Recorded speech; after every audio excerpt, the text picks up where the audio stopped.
Assalamualaikum warahmatullahi wabarakatuh, sahabat cinta Islam Channel. Rasulullah Shallallahu Alaihi Wasallam sebagai Nabi akhir zaman begitu mencintai umatnya. Bahkan ketika ia meninggal pun, yang ia pikirkan adalah bagaimana kehidupan umatnya setelah ia pergi. Nabi Muhammad Shallallahu Alaihi Wasallam pun pernah menangis karena memikirkan bagaimana umatnya kelak. Namun kini, setelah peninggalan Nabi Muhammad, hal yang begitu ia khawatirkan akhirnya benar-benar terjadi. Meski masih ada beberapa umatnya yang berpegang teguh dengan ajarannya, tapi ada beberapa yang tergelincir dan terlena, khususnya kepada dunia.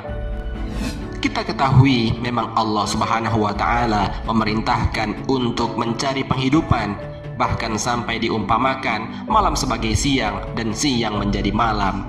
Tapi ada satu hal yang perlu kita ingat, harta tidak dibawa mati, kecuali harta yang diamalkan. Rasulullah SAW sendiri juga menganjurkan kita dan menjamin akan banyaknya karunia bagi umat-umatnya yang bersungguh-sungguh dalam mencari harta untuk kehidupan diri, keluarga, dan membiayai dakwah di jalan Allah. Bahkan disebutkan ada dosa yang tidak terampuni kecuali karena lelah yang dirasakan oleh seorang setelah seharian bekerja mencari nafkah. Sayangnya, harta inilah yang paling dikhawatirkan Rasulullah Shallallahu Alaihi Wasallam. Rasulullah pernah menyebutkan satu kekhawatiran beliau kepada umatnya terkait harta dan cara menjemputnya.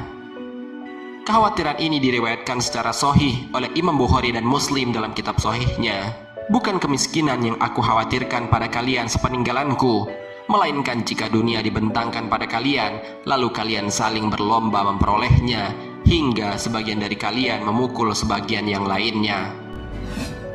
Sahabat cinta Islam Channel, di zaman kita saat ini, kekhawatiran Nabi SAW itu sudah terbukti. Kaum muslimin berebut mengejar dunia, padahal dunia ditinggalkan oleh para sahabat Nabi yang amat mulia dan merupakan generasi terbaik sepanjang sejarah umat manusia.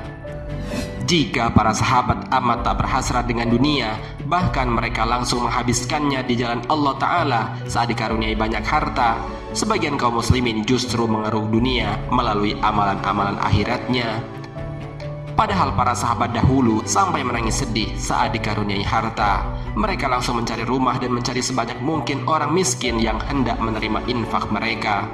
Bahkan ketika Islam berjaya di masa Umar bin Khattab, saat perbendaharaan dunia dihamparkan kepada khalifah pengganti Abu Bakar As-Siddiq ini, beliau menangis karena ia tidak ingin terlena karena fitnahnya harta. Namun tahukah kalian, ada sebuah kisah hikmah yang layak diteladani. Bagaimana seorang pedagang kayu bakar menemani mayat saudagar kaya selama 40 hari 40 malam. Al-Kisah, konglomerat yang sangat kaya raya menulis suatu wasiat. Barang siapa yang mau menemaniku selama 40 hari 40 malam di dalam kuburan setelah aku mati nanti, akan aku beri wasiat separuh dari harta peninggalanku.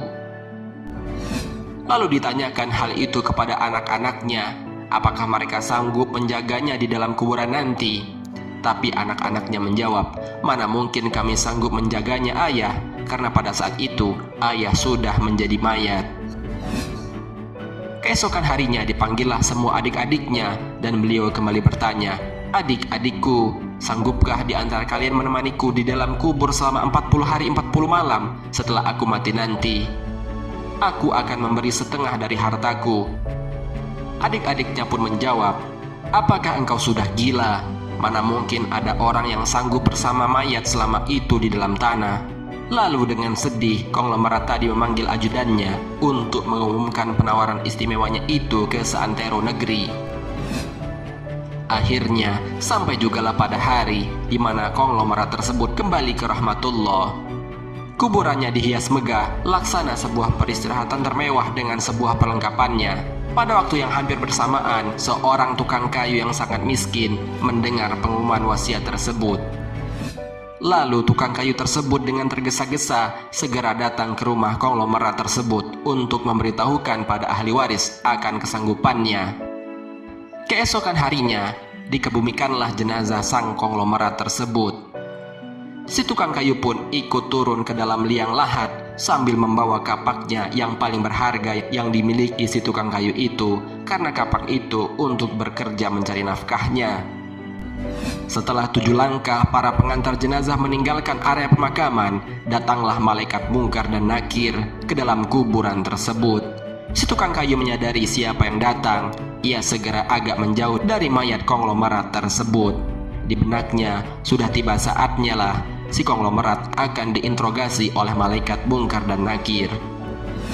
Tapi yang terjadi malah sebaliknya. Malaikat Mungkar Nakir malah menuju ke arahnya dan bertanya, "Apa yang engkau lakukan di sini?"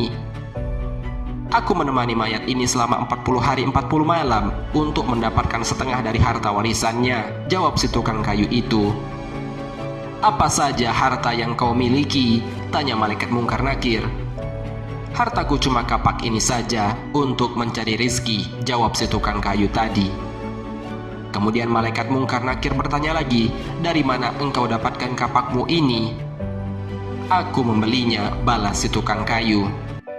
Lalu pergilah Mungkar dan Nakir dari kuburan tersebut.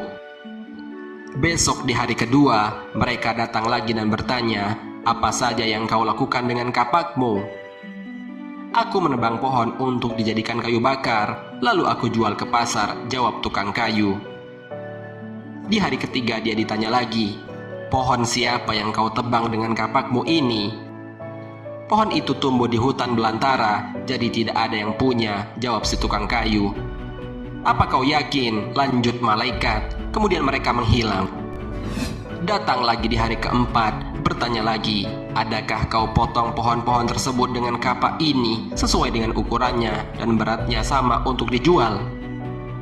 "Aku potong dikira-kira saja, mana mungkin ukurannya bisa sama rata," tegas tukang kayu tersebut. Begitu seterusnya yang dilakukan malaikat Mungkar Nakir, datang dan pergi sampai tak terasa sekarang 39 hari sudah berlalu, dan yang ditanyakan masih berkisaran tentang kapak tersebut. Di hari terakhir yang ke-40, datanglah Mungkar dan Nakir sekali lagi bertemu dengan tukang kayu tersebut. Berkata Mungkar dan Nakir, "Hari ini kami akan kembali bertanya soal kapakmu ini." Belum sempat Mungkar dan Nakir melanjutkan pertanyaannya, si tukang kayu tersebut segera melarikan diri ke atas dan membuka pintu kuburan tersebut. Ternyata di luar sudah banyak orang yang menantikan kehadirannya untuk keluar dari kuburan tersebut. Si tukang kayu dengan tergesa-gesa keluar dan lari meninggalkan mereka sambil berteriak, "Kalian ambil saja semua harta warisan ini karena aku sudah tidak menginginkannya lagi." Sesampai di rumah, si tukang kayu berkata kepada istrinya, "Aku sudah tidak menginginkan separuh harta warisan dari mayat itu. Di dunia, harta yang kumiliki padahal cuma 1 kapak ini, tapi malaikat Mungkar Nakir selama 40 hari 40 malam yang mereka tanyakan dan persoalkan masih saja di seputar kapak ini. Bagaimana jadinya kalau hartaku begitu banyak? Entah berapa lama dan bagaimana aku menjawabnya." Dari Ibnu Mas'ud radhiyallahu anhu, dari Nabi Muhammad SAW, beliau bersabda, "Tidak akan bergerak tapak kaki anak Adam pada hari kiamat hingga dia ditanya tentang 5 perkara, yaitu umurnya untuk apa dihabiskan, masa mudanya kemana dipergunakan, hartanya dari mana ia memperolehnya, dan kemana dibelanjakannya, ilmunya sejauh mana diamalkan." Hadis riwayat Tirmizi. Sahabat Cinta Islam Channel, demikianlah kekhawatiran Rasulullah SAW terhadap umatnya sepeninggalan beliau, dan sekelumit cerita singkat bagaimana semua harta yang kita miliki akan dimintai pertanggungjawabannya secara detail. Semoga kita mendapatkan pelajaran dari cuplikan video ini. Wallahu a'lam. Semoga bermanfaat. Wassalamualaikum warahmatullahi wabarakatuh.